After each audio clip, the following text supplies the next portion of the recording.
കോപത്തിന്റെ കാരണം പാർട്ട് 3.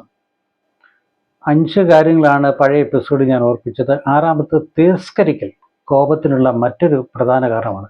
കൂട്ടത്തിൽ നിന്നും ഒറ്റപ്പെടുത്തുന്നു എന്ന തോന്നൽ, അത് കോളേജ് മേറ്റോ സ്കൂൾ മേറ്റോ ഫ്രണ്ട്സോ മറ്റു മേഖലകളിലോ ജോലി സ്ഥലത്തോ ഏത് നിലവാരത്തിലാകട്ടെ, തങ്ങളെ അല്ലെങ്കിൽ എന്നെ അല്ലെങ്കിൽ നിങ്ങളെ ഒരാൾ ഒറ്റപ്പെടുത്തുന്നു എന്ന് തോന്നുന്നൽ ഒരു വ്യക്തിയിൽ ഉളവായാൽ അത് കോപത്തിന് കാരണമാകും. അത് ശ്രദ്ധിക്കണം. അത് സ്ത്രീ പുരുഷ വ്യത്യാസമില്ലാതെയും കുട്ടികളെന്നോ മുതിർന്നവരെന്നോ വ്യത്യാസമില്ലാതെ സമൂഹത്തിൽ കാണുന്ന ഒരു പ്രവണതയാണ്. പലപ്പോഴും ഈ കൗൺസിലിങ്ങും മറ്റ് ക്ലാസ്സുകളും ഒക്കെ ഉള്ള വ്യത്യസ്തമായ പ്രായത്തിലുള്ളവരുമായി ഞാൻ സഹകരിക്കുന്നതുകൊണ്ടാണ് ഈ കാര്യങ്ങളൊക്കെ ഞാൻ പറയുന്നത്. ഇതൊരു സൈക്കോളജിക്കൽ ആയിട്ടുള്ള കാര്യങ്ങൾ കൂടിയാണെന്ന് മറക്കരുത്. അതുകൊണ്ട് ഇതൊക്കെ നമ്മുടെ എല്ലാവരുടെയും ജീവിതത്തിൽ ഉണ്ടാകുന്ന ഒരു സ്വഭാവ പ്രവണതയൊക്കെയാണ്. അപ്പോൾ ആറാമത്തെ പ്രധാന കാരണമാണ് കോപത്തിൻ്റെത് ഒറ്റപ്പെടുത്തി കളയുക. ഇങ്ങനെയല്ല ഈ ഒറ്റപ്പെടുത്തൽ വിദ്വേഷത്തിനും കോപത്തിനും കാലങ്ങളോളം അത് നിലനിൽക്കുമെന്ന് മറക്കരുത്. ഉദാഹരണത്തിന് ക്ലാസ്സിൽ അധ്യാപകന്റെ ചോദ്യത്തിന് ഉത്തരം പറയാത്ത പലർക്കും പരസ്യമായി അധിക്ഷേപിക്കുന്ന ഒരവസ്ഥ സ്കൂൾ തലങ്ങളിലും കോളേജ് തലങ്ങളിലൊക്കെ ഇഷ്ടംപോലെ നേരിട്ടുണ്ട്. അത് ഒറ്റയ്ക്ക് പറയുന്നത് പോലെയല്ല, ക്ലാസ് തലങ്ങളിൽ പറയുമ്പോൾ കേട്ടതെല്ലാവരും ചിരിക്കും. ഈ പറഞ്ഞ് ചിരിക്കുന്ന മഹാന്മാർക്കും ഇതുപോലെ ഒറ്റ അവസ്ഥ വന്നെങ്കിലും അതവർ കണക്ക് കിട്ടാതെ ഒരാളെ മാത്രം പോയിന്റ് ഔട്ട് ചെയ്ത് പരിഹസിച്ചിരിക്കുമ്പോൾ താൻ ഒറ്റപ്പെട്ടു പോയെന്നും നിന്ദിക്കപ്പെട്ടു പോയെന്നും ഒക്കെ ഓർക്കുന്ന അവസ്ഥ ഒരു പരിധി വരെയുണ്ട്. അപ്പൊ ഇത് വലിയ വലിയ സംഭവങ്ങൾക്ക് കാരണമായിട്ടുണ്ട്. പിൻകാലത്ത് അവരെ പഠിപ്പിച്ച അധ്യാപകരോട് അത് പ്രതികാരം വീട്ടിയ അവസ്ഥകൾ വരെ കേരളത്തിലും ഒരു പുറത്തുമൊക്കെ ചരിത്രത്തിൽ എഴുതിയിട്ടുണ്ട്. ഇങ്ങനെ അധ്യാപകർ നിമിത്തം ഒറ്റപ്പെട്ടു പോയതിൻ്റെയും അതിൽ നിന്നുള്ള വിദ്വേഷവും കോപങ്ങൾ നിമിത്തം ഒരു പ്രശ്നങ്ങളിലേക്ക് ഉണ്ടായ കാരണങ്ങളൊക്കെ കേരളത്തിലും സംഭവിച്ചിട്ടുണ്ട്. ഇത് ആറാമത്തെ കാരണം. ഏഴാമത്തത് ഭയം, അപകർഷബോധം, നാണം അല്ലെ ലജ്ജ എന്നീ നിമിത്തം പഠന മേഖലകളിലും ജോലി സ്ഥലങ്ങളിലും പലർക്കും കോപം ഉണ്ടാകുന്ന കാരണമാണ്. ഇങ്ങനെ ജോലി സ്ഥലത്ത് സഹപ്രവർത്തകർ നിമിത്തം ഉണ്ടായി ഒറ്റപ്പെടുത്തി കളഞ്ഞതിൻ്റെ പേരിൽ ആത്മഹത്യ ചെയ്ത സംഭവം, അത് ഗവൺമെന്റ് ഉദ്യോഗസ്ഥയായ ഒരു സ്ത്രീ, അധികം പ്രായമില്ലാത്ത സ്ത്രീ ആത്മഹത്യ ചെയ്തെന്ന് വാർത്തയായി നമ്മൾ വായിച്ചതാണ്. അപ്പം അത് ഒറ്റപ്പെടുത്തിയതാണ്. അവരെ ഫലിത രൂപത്തിലായിരിക്കാൻ സഹപ്രവർത്തകർ പറഞ്ഞതെങ്കിലും ആ സ്ത്രീക്ക് അതിന് സഹിക്കാൻ കഴിയാതെ അവർ ആത്മഹത്യ ചെയ്തു. നോക്കണം, വെറുതെ ഗവൺമെന്റ് ജോലിക്കാരിയെ, ജോലിയില്ലാത്തതല്ല, ജോലി ഉണ്ടായിരിക്കെ തന്നെ സഹപ്രവർത്തകരുടെ പരിഹാസ നിമിത്തം അവഹേളിച്ചു എന്നും പറഞ്ഞ് മാനസിക സംഘർഷം സഹിക്കാൻ കഴിയാതെ, അതൊന്നും വ്യക്തിത്വം ഇല്ലാത്തതുകൊണ്ടാണ്. ജോലിയോ മറ്റു ഇതില്ലാത്തതുകൊണ്ടാണെന്ന് നമ്മൾ ചിന്തിക്കുക. അത് അങ്ങനെയല്ല. മറ്റുള്ളവരിൽ നിന്നും അകറ്റി നിർത്താനുള്ള തന്ത്രമായി പലരും ഇതിനെ, അതായത് തങ്ങളെ മാറ്റി നിർത്തിക്കൊണ്ട് തങ്ങളെ ഒഴിവാക്കുന്നു എന്ന് തോന്നുന്നതൊക്കെ ഇങ്ങനെ പലതരത്തിലുള്ള അവസ്ഥകളും സാഹചര്യങ്ങളാണ് കോപം. അതുകൊണ്ട് ഒരാൾ കോപിച്ചു എന്നതിനാൽ അത് അവരുടെ മേൽ കെട്ടിവെക്കാതെ കോപത്തിന്റെ കാരണം എന്താണെന്ന്, വെറുതെ ഒരു കാരണമില്ല രണ്ട് കൈ അടിക്കാതെ ശബ്ദം ഉണ്ടാകുകയില്ലെന്ന് പലരും ചിന്തിക്കാറില്ല.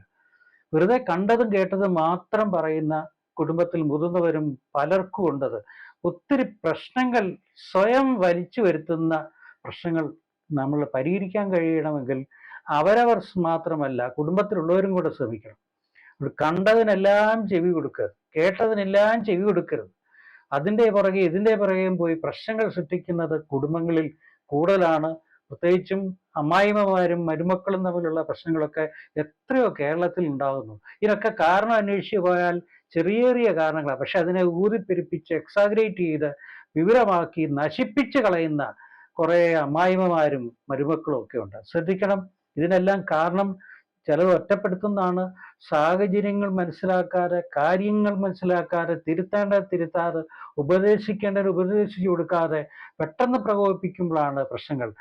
എട്ടാമത്തേതാണ് ഈ അകറ്റി നിർത്താൻ ശ്രമിക്കുന്നു എന്ന ഒരു ധാരണ. അത് അങ്ങനെ അകറ്റുന്നതായിട്ട് തോന്നുന്നില്ലെങ്കിലും സ്വയം ചിന്തിച്ചാലും പ്രശ്നമാണ്. ഒൻപതാമത്തെ സ്വന്തം കഴിവില്ലായ്മ, അത് മറച്ചു വെച്ചും പലരെയും കോപിപ്പിക്കുന്നു. അതായത് എൻ്റെ കഴിവില്ലായ്മ, എനിക്ക് ഉണ്ടാകുന്ന അവസ്ഥ, എൻ്റെ കഴിവില്ലായ്മയും കുറവുകളും എനിക്ക് അത് അപകർഷബോധം എന്നാണ് പറയുന്നത്. ആ അപകർഷബോധം നിമിത്തം പൊതുജനത്തിന് മുമ്പിൽ സ്വയം അവഹേളിക്കപ്പെടാൻ ഇടയാകാതെ ഞാൻ എന്ത് ചെയ്യുക, പതുങ്ങിപ്പോകുന്ന അവസ്ഥ. അതൊരു മാനസിക വൈകല്യമാണ്. ഈ അവരവന്റെ കഴിവുകളെ സ്വയം തിരിച്ചറിഞ്ഞ് കഴിവ് പ്രകടിപ്പിക്കാൻ രംഗമുള്ളിടത്ത് നാം കഴിവ് പ്രകടിപ്പിക്കുകയും മൗനം പാലിക്കേണ്ടടുത്ത് മൗനം പാലിക്കണം. അതെന്താണ് സോക്രട്ടീസ് പറഞ്ഞത്? പ്രതികരിക്കേണ്ട കാര്യത്തിന് പ്രതികരിക്കുകയും മൗനം പാലിക്കുകയും മൗനം പാലിക്കുകയും ചെയ്യുന്നവനാണ് യഥാർത്ഥ പുരുഷൻ എന്ന് പറഞ്ഞത് വളരെ ശരിയായ കാര്യമാണ്. നൂറ്റാണ്ടുകൾക്ക് മുമ്പ് പറഞ്ഞാണെങ്കിൽ ശരി, അപകർഷബോധം പലർക്കും ഉണ്ട്. അത് സമൂഹമായി ജീവിക്കാൻ, പൊരുത്തപ്പെട്ടു പോകാൻ പ്രശ്നമുണ്ടാകുന്നുണ്ട്, സത്യമാണെങ്കിലും അത് നമ്മുടെ കഴിവില്ലായ്മ നാം മറച്ചു വെക്കുകയല്ല, പിന്മാറേണ്ടതിന് പിന്മാറുക.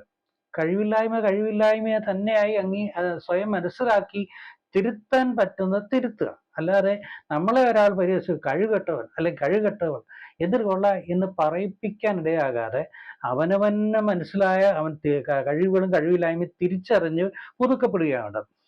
10ാമത്തേത്, സ്നേഹത്തോടെ ഇണങ്ങി പറഞ്ഞിട്ടും ശരിയായില്ലെങ്കിൽ കോപത്തോടെ കുട്ടികളോട് പറയുന്നതുപോലെ ശൈലി സംസാരിക്കുന്ന സ്വഭാവം. അത് ശ്രദ്ധിക്കണം. അത് കുട്ടികളും പേരൻസും തമ്മിലുള്ള വ്യത്യാസങ്ങളും. ഇന്നത്തെ ആധുനിക കാലത്തെ പഠന മേഖലയിൽ വിദ്യാർത്ഥികളോട് കോപിക്കാനോ വഴക്ക് പറയാനോ ഒന്നും പറ്റാത്ത അവസ്ഥയാണ്. അങ്ങനെ വിദ്യാർത്ഥിയെ കോപിച്ചാൽ, വഴക്ക് പറഞ്ഞാൽ കേസാകുന്ന ആധുനിക കാലമാണ് ഓർക്കണം. പക്ഷെ ഞാൻ അതല്ല ഓർപ്പിക്കുന്നത്. കുട്ടികളോട് പറയുന്നത് പോലെ ശൈലിയിൽ സംസാരിക്കുന്നത് നല്ല ശീലമല്ല, അത് മാറ്റേണ്ടതാണ്. 11, പരാജയപ്പെടുമെന്ന് ഘട്ടം വരുമ്പോൾ ഒച്ചയും ബഹളവും വെച്ച് തങ്ങളുടെ പ്രശ്നത്തിൽ നിന്ന് ഒളിച്ചോടി പോകാൻ ശ്രമിക്കുന്ന ചില വ്യക്തികളുണ്ട്. വീണ്ടും പറയുന്നു, പരാജയപ്പെടുന്ന ഘട്ടം വരുമ്പോൾ ഒച്ചയും ബഹളവും വെച്ചിട്ട് മറ്റുള്ളവരെ ദൃഷ്ടിയിൽ നിന്ന് മാറി തങ്ങളുടെ കുറ്റമല്ല മറ്റുള്ളവരുടെ കുറ്റമാണെന്ന് സ്വയം വെളിപ്പെടുത്തുന്നവർ. ചിലർ കരഞ്ഞു കാണിക്കും. അത് പെണ്ണുങ്ങളുടെ തന്ത്രങ്ങളിലൊന്ന്. കാര്യങ്ങൾ കൈവിട്ടു പോകുമെന്ന് അറിയുമ്പോഴത്തേക്ക് പെട്ടെന്ന് കരഞ്ഞു കാണിക്കും. അങ്ങനെ പറഞ്ഞു, ഇങ്ങനെ പറഞ്ഞു, അത് പറഞ്ഞു, ഇത് പറഞ്ഞു, ആന പറഞ്ഞു, ഏന പറഞ്ഞു. ഇത് തന്ത്രമാണ്. ഈ തന്ത്രത്തിൽ പുരുഷന്മാർ വീഴാതിരിക്കണമെന്ന് ഞാൻ അഭ്യർത്ഥിക്കട്ടെ. പെണ്ണുങ്ങൾ കരയുന്നത് മുതലക്കണ്ണീരാണെന്നും ഈ കരച്ചിലിന് മുൻപിൽ സ്ത്രീകൾ ഈ അഭിനയമാണെന്നും മനസ്സിലാക്കി മുന്നേറുക. അപ്പോൾ ഇതെല്ലാം കോപത്തിന്റെ കാരണമാണ്. ഇനി കോപത്തിന്റെ മറുവശങ്ങളാണ് ഞാൻ നിങ്ങളെ ശ്രദ്ധിച്ചിരിക്കുന്നത്. മഹാനായ അരിസ്റ്റോട്ടലിന്റെ അഭിപ്രായത്തിൽ ഒരു വിഡ്ഢിക്ക് മാത്രമേ കോപിക്കാതിരിക്കാൻ കഴിയൂ എന്നാണ്. നോക്കണം, എൻ്റെ അഭിപ്രായമല്ല, അരിസ്റ്റോട്ടലിന്റെ അഭിപ്രായമാണ്. ഒരിക്കൽ കൂടെ പറയുന്നു, ഒരു വിഡ്ഢിക്ക് മാത്രമേ കോപിക്കാതിരിക്കാൻ കഴിയൂ. അതുകൊണ്ട് മാനവരാശിയിൽ മനുഷ്യർക്ക് 1ാം എപ്പിസോഡ് ഞാൻ ഓർമ്മിച്ചാലും മനുഷ്യർ മാത്രമല്ല പക്ഷിമൃഗങ്ങളും കോപത്തിന്റെ തനതായ ശൈലി പ്രകടിപ്പിക്കുന്നത് പോലെ തന്നെ മനുഷ്യർ കോപിക്കുന്നത് തെറ്റോ കുറ്റമോ പാപമല്ല. പക്ഷെ കോപത്തിന് ഇടയാക്കുന്ന രീതിയിൽ മറ്റൊരാളെ ഡ്രാഗ് ചെയ്ത് അതിലേക്ക് കൊണ്ടുവന്ന് ബഹളം വെച്ച് കരഞ്ഞും കാവച്ചും ഉണ്ടാക്കാൻ ഇടയാകാതെ പ്രതികരിക്കേണ്ടതിന് പ്രതികരിക്കണം, മൗനം പാലിക്കണം. ഒക്കെ ഒരു സമൂഹത്തിൽ ജീവിക്കാൻ മനുഷ്യൻ സമൂഹ ജീവി എന്ന നിലയിൽ സമൂഹത്തിൽ ജീവിക്കുമ്പോൾ ചില വിഷയങ്ങൾ നാം കണ്ടിട്ട് കാണാതെ പോകുന്നത് വ്യക്തിത്വമല്ല. പ്രതികരിക്കേണ്ട കാര്യത്തിൽ നാം പ്രതികരിക്കണം. മൗനം പാലിക്കേണ്ടതിനെ മൗനം പാലിക്കാവൂ.